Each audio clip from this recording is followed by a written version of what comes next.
Bonjour à toutes et à tous, bienvenue dans cette nouvelle capsule où j'aimerais vous parler de la nuit noire de l'âme des âmes sœurs, ou comment je pourrais aussi l'appeler, je dirais la détresse post-séparation des âmes sœurs au moment justement de la séparation.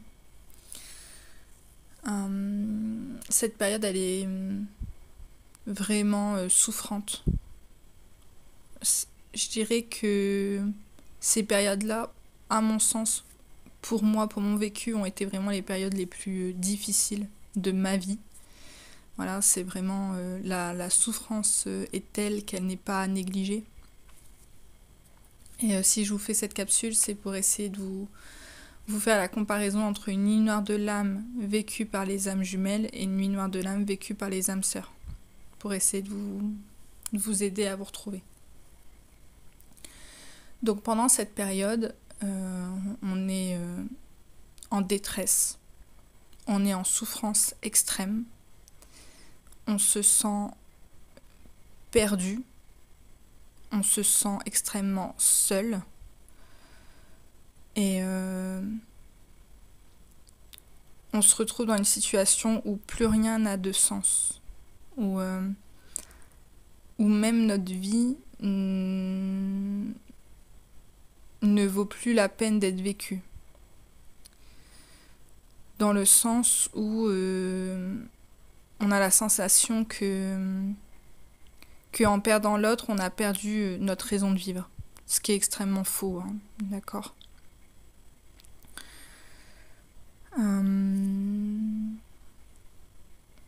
Voilà. Il y a une notion de drame. Oui, il y a une notion de on a perdu l'autre, il y a une notion, oui, de drame, un peu comme Roméo et Juliette. Il y a, voilà, c'est oui, il y a, oui, c'est une notion de drame, comme s'il venait de se passer un drame, voilà. C'est une situation où on peut être à la fois dans une forme de dépression. On peut être aussi dans une forme de dépersonnalisation. Donc là, c'est quand on se sent être un personnage comme si on n'existait pas. C'est très particulier. On peut être aussi dans une déréalisation. Donc là, on a la sensation de ne plus appartenir au monde. Et donc tout ça, c'est des pertes d'ancrage parce que à ce moment-là, la séparation est tellement dure que on peut perdre notre âme dans le sens où on est tellement en souffrance que l'âme n'est plus dans notre corps. Voilà, l'âme est à côté, mais elle est plus dans notre corps. Donc là, faites de l'ancrage obligatoirement. Et faites-vous aider, s'il vous plaît. Ne restez pas seul. On peut être aussi dans une forme de burn-out. Voilà. Du coup, tout ça, ça nous donne une sensation de perdition. Il y a une notion de perte, en fait. Voilà. On est comme un objet aux objets perdus, en fait. Comme un corps sans vie. C'est très particulier. Voilà, on est aussi on peut avoir des idées suicidaires et là je vais parler au nom de tous, que ce soit votre famille ou vos amis. Ne passez pas à l'acte, voilà. J'ai déjà connu des suicides et aucune personne qui vous dit en plus vous aimez j'allais dire ne mérite, c'est pas les bons termes, mais en gros aucune personne ne devrait vous pousser par souffrance au suicide. Voilà. Donc s'il vous plaît, faites-vous aider, pensez aux gens qui sont encore là, pensez aux gens que vous allez rencontrer, pensez encore à toutes les belles choses qui vous restent à vivre. Votre vie ne s'arrête pas à cette personne. Voilà. Donc aussi, on peut être dans une forme d'incompréhension très très forte, avec des remises en question, je dirais obsessionnelles, dans le sens où on va chercher à tout prix à rattraper la relation, donc à se dire qu'est-ce que j'aurais pu faire, qu'est-ce que j'aurais pas dû faire, qu'est-ce que j'aurais pas dû dire, qu'est-ce que j'aurais pu dire, qu'est-ce que j'ai fait. Voilà, il y a une notion de pourquoi t'es parti, pourquoi t'es pas là, pourquoi moi, euh, pourquoi tu m'aimes pas. Voilà, c'est une phrase. Euh, est-ce que tu m'aimes encore? Pourquoi tu m'aimes pas? C'est bon, est-ce que tu m'aimes plus? C'est ok. Des phrases comme ça, c'est des phrases qui seront jamais verbalisées dans les âmes jumelles. Tout simplement parce qu'on sait très bien que l'autre nous aime. C'est incontestable en fait. Alors que là, dans les âmes sœurs, pas du tout. Il y a une notion de... on a la sensation en fait de ne pas être aimé par l'autre. Et des fois c'est le cas, des fois ça peut être non, au contraire, on peut être aimé mais pas choisi. Et, et,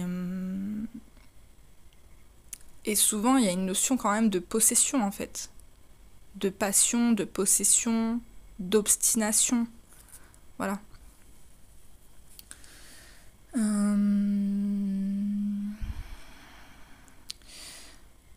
Cette période, elle dure assez longtemps. Cette nuit noire de l'âme, elle peut durer, je dirais, plusieurs mois à plusieurs années.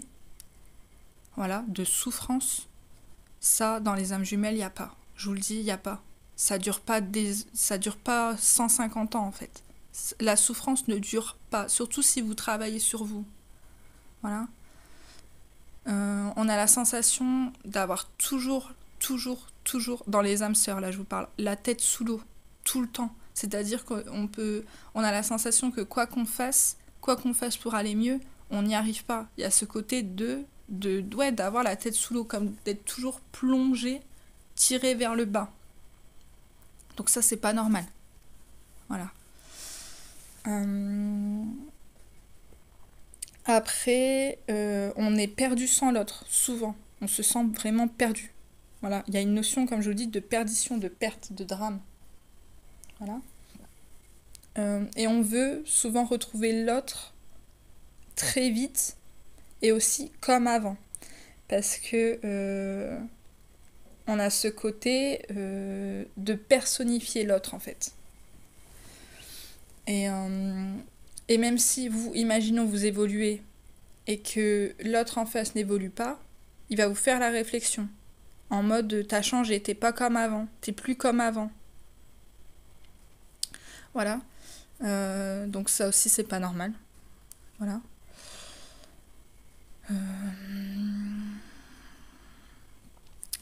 On a la sensation de tourner en rond. Il y a quelque chose où on n'arrive pas. C'est comme si on était dans un labyrinthe, qu'on n'arrivait pas à trouver la sortie. Et on tourne en rond. Voilà. On tourne en rond en fait. On ne se sent pas protégé par l'autre. Il n'y a pas... Vous voyez, dans les âmes jumelles, il y a 3 grandes clés, je dirais. C'est la protection, l'amour et être là l'un pour l'autre. Avec les âmes sœurs, il n'y a pas. Les âmes sœurs, il n'y a pas. Voilà. Donc on ne se sent pas protégé, ni écouté, ni exister auprès de l'autre, ni aimer. Voilà. Voilà. On est souvent dans une souffrance dite mentale. C'est-à-dire qu'il y a comme une espèce de brouhaha toujours dans notre tête. On n'arrête pas de penser, ça tourne. Voilà, c'est... Voilà. Et par contre, il y a une souffrance du coup mentale, mais il n'y a pas vraiment de prise de conscience. Il n'y a pas vraiment de révélation. Il n'y a pas de mise en lumière, ni des blessures, ni du karma. Voilà, on est juste dans une souffrance en fait. Voilà.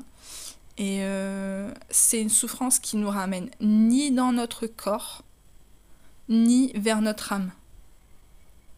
C'est une souffrance, oui, mentale. Voilà, comme si vraiment on était dans un labyrinthe et on était un peu comme pris au piège en fait. Voilà. Et on trouve pas la sortie. On ne sait pas comment faire pour aller mieux, on se sent mal, on se sent perdu sans l'autre, on pense que l'autre est la clé de notre bonheur, ce qui est faux. Voilà. Et aussi, et ça je voudrais bien insister là-dessus, on peut, et souvent on a, des signes de l'autre. Donc ça peut être son prénom, plusieurs fois par jour. Ça peut être des signes vis-à-vis de la flamme jumelle, le terme que je déteste le plus parce que pour moi flamme c'est associé à la passion, ce qui peut emmener les personnes à l'erreur. Voilà pourquoi je fais aussi ces vidéos. Hein. On peut aussi sentir l'énergie de l'autre, c'est-à-dire qu'on peut le sentir près de soi, d'accord ? Et on a de la télépathie. C'est possible aussi. On peut rentrer en télépathie avec l'autre, savoir où il est, avec qui, ce qu'il est en train de faire. Voilà. Et c'est pour ça que, voilà, je vous dis, tout ce qui est énergétique, énergie, c'est pas exclusivement lié à l'âme jumelle. Si vous êtes en face d'une âme sœur, et que cette âme sœur, imaginons, vous avez fait 200 vies avec, imaginons, vous avez un lien sacrément fort avec cette âme sœur. Voilà, ça reste un lien d'âme. Et les liens d'âme, bah oui, on a des échanges d'énergie, des échanges télépathiques.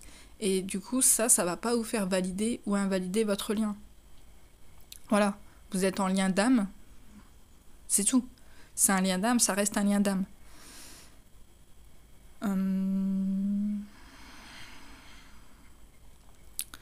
Du coup, vraiment, comment sortir de cette période ? Vous recentrer, vous ancrer, sortir, ne restez pas seul, demandez de l'aide, prendre soin de vous, vous retourner vers vous. Voilà. Ouais, voilà. Je vous ai fait une vidéo sur ok, c'est ton âme sœur, comment on gère. Allez la voir, ça va vous aider. Et voilà, cette période, elle est vraiment souffrante, elle est extrêmement délicate, elle est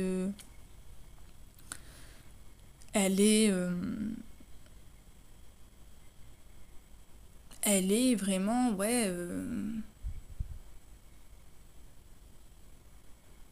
presque, j'ai envie de dire, cruelle. Voilà. On se sent un peu torturé, en fait. Voilà.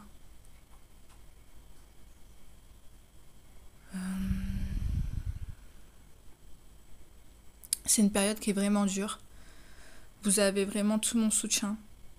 Ne restez pas seul. Demandez de l'aide. Faites-vous accompagner, faites-vous aider. Et par accompagner, j'entends pas par des thérapeutes, mais rien que par votre famille.